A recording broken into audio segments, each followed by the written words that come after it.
Today is All Saints Sunday. It's a day of remembrance on the first Sunday of November. On this day, Derry remembers. We remember the saints, and we remember we are saints. We remember the cloud of witnesses, those in heaven and around us. We remember that God is with us and for us, and nothing can separate us from God. We remember to be of good cheer. We remember the sufferers. Derry remembers. In fact, we'll do a whole sermon series this summer on what we remember, so stay tuned. But today is a day that may often be marked with sadness as we think about those in our church family and our own families who have died in the past year. It's a day that can remind us of suffering, unjust suffering, seemingly unfair suffering. Why her? Why the disease, the accident, the crime, the war? So today I wanted to talk about how we remember the promises of God, how we can remember to be of good cheer despite the suffering and the loss that comes with and to every one of our lives. Where is God in the midst of all this pain and loss that so often surrounds us? It's a good day to ask that question. It seems that every day is a good day to ask such a question because you can find a reason to ask just by watching the news or reading the paper. It's a question as old as Habakuk. The way the question has been asked through the generations is this: if God is both loving and powerful, then why is there so much evil in the world? Why is there so much suffering?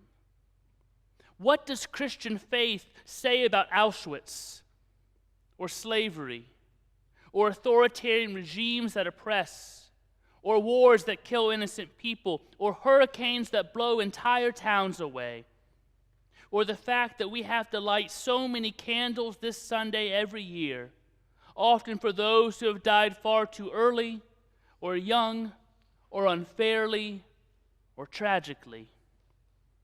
If God is all-powerful and God is all-loving, why is this world filled with so much injustice and suffering? Do you ever ask that question?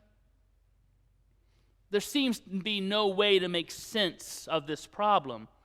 It's an intellectual jail cell, no way out.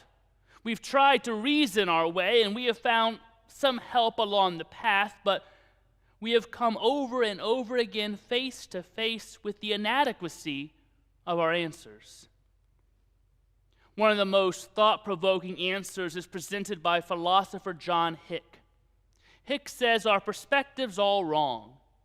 We have assumed that a good life means there will never be suffering. But Hick argues that suffering is needed in the world.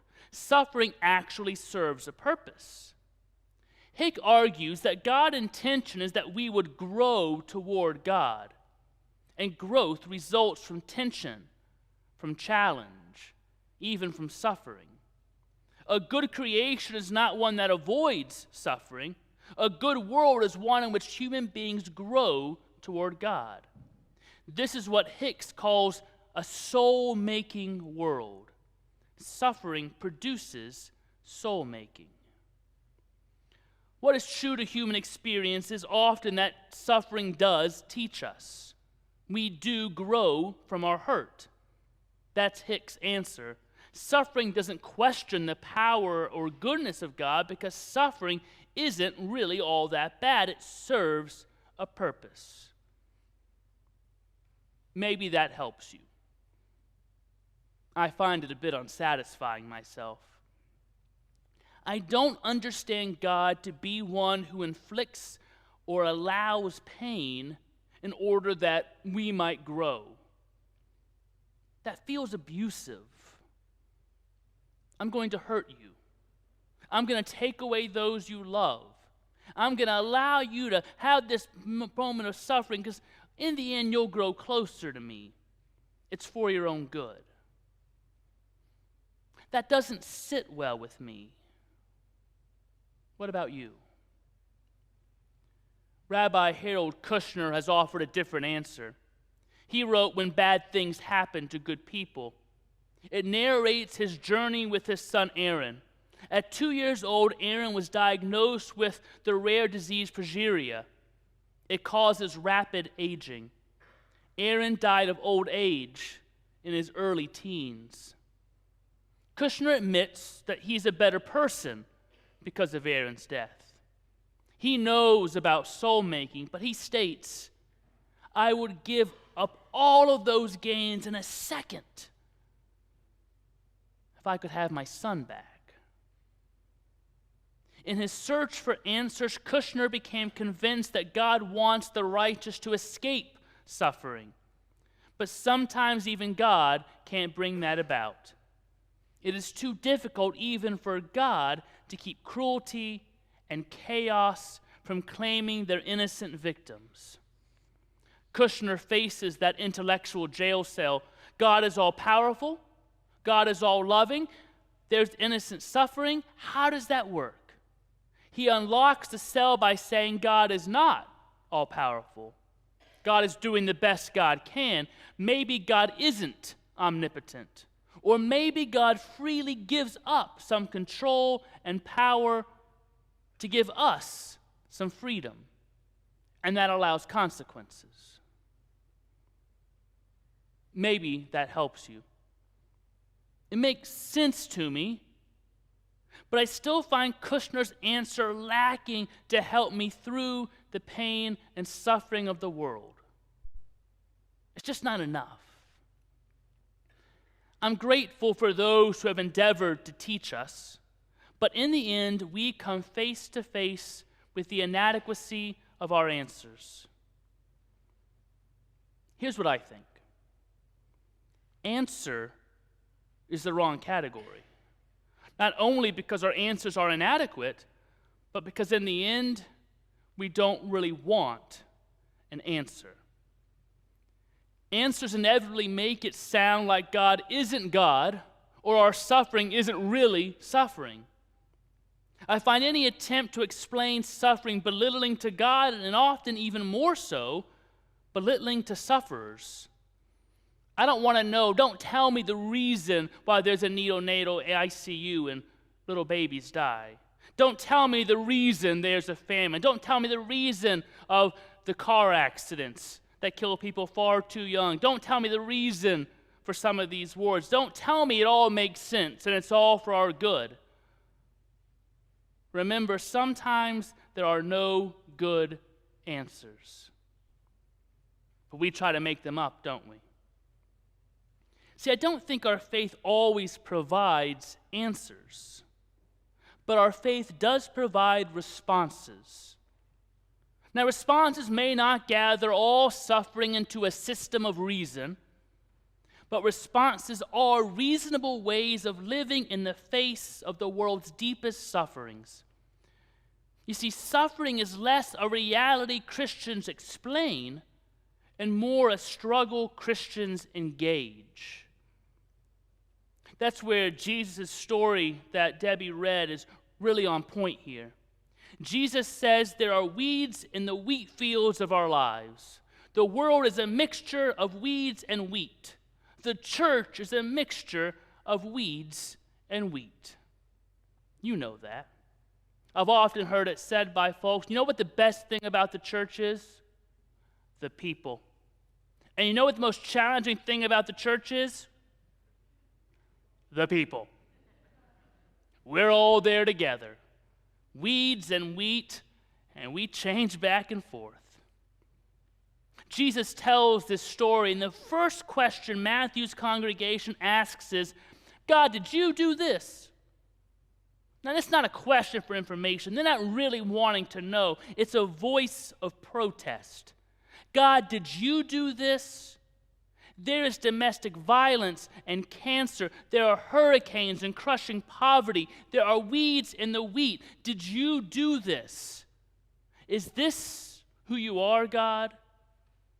And the response is no. An enemy has done this. Now, I don't know how to explain that completely. You can say it is the devil, or some person, or force opposed to God, or the result of our sinful natures. I don't want to get stuck in the weeds on this, though. 8 o'clock was a little bit quicker on the uptake on that. It's not a competition, just want you to know.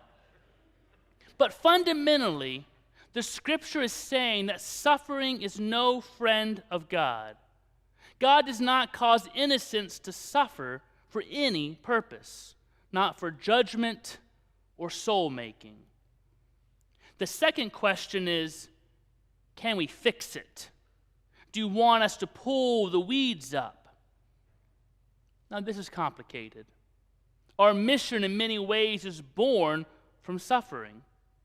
Our donations to the food pantry, our provision of scholarships to children in Pakistan, building houses in the Dominican Republic, our investment in free healthcare clinics in Harrisburg, all of these are protest in action.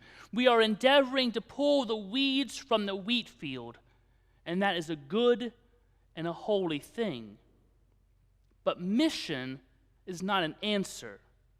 It's not a fix. It's a response. And what Jesus tells us is that ultimately we can't get rid of the weeds in the field. But God is not found in the hurting, but in the healing. Not in the breaking, but in the mending. Not in the hating, in the reconciling. Our mission is protest. I think we see suffering as not a reality that Christians are meant to explain to the world, but rather a struggle we engage and are reminded of it today as we remember and as we mourn and as we miss. I want to suggest a spiritual practice. When suffering comes, and it will, don't focus on the suffering. Remember the sufferer. You may have noticed that I've been signing emails with "Be of good cheer," adding it to my benediction each Sunday. You may wonder, why is that? I'm going to tell you. It comes from John 16:35, the King James Version, where Jesus says, "These things I have spoken unto you, that in me ye might have peace. In the world ye shall have tribulation, but be of good cheer. I have overcome the world." The Greek word that's translated good cheer is tharseo. Tharseo translates good cheer, but it also translates take courage. I think on days like today, on many days in our world, it requires courage to be of good cheer. It's part of our protest against the pain and the hate and the hurt of the world. And my life has been filled with people who have shown that kind of courage. In the face of suffering, they have revealed a courageous joy. I think of the joy and positive attitude Steve Miller shows every day. He embodies be of good cheer, take courage. I think of Cindy Gunther and her contagious smile and spirit. I remember Leanne Taylor. And when I look over the names in the bulletin today, I remember them and their courage and their joy despite so many challenges, like Cindy's long and unfair battle with Alzheimer's, or Linda's struggle with Parkinson's. I could go on listing people in this church who have lived with courageous joy, but I hope just this short list has invited you to bring to mind the people on your list. The truth is, there is a cloud of witnesses who have lived as people of good cheer, of courageous joy, a collection of saints who, living and resurrected, help us remember to be of good cheer. And if God is not present when we hurt, then how do you explain the courage and the joy of these people? Do you have an answer for that? Maybe all we need is a response to remember. So this is what we're called to trust and remember. When suffering comes, God will not disappear. But in that circumstance, we will discover that grace is tenacious, that love will not turn aside and will not let go. I believe this because I have been surrounded by saints, those who in the face of great suffering have stood like giants of good cheer. And I give thanks to God when I remember them on days like today. So yes, there are weeds in the wheat, but remember that you are God's child and loved with a love that will not let you go.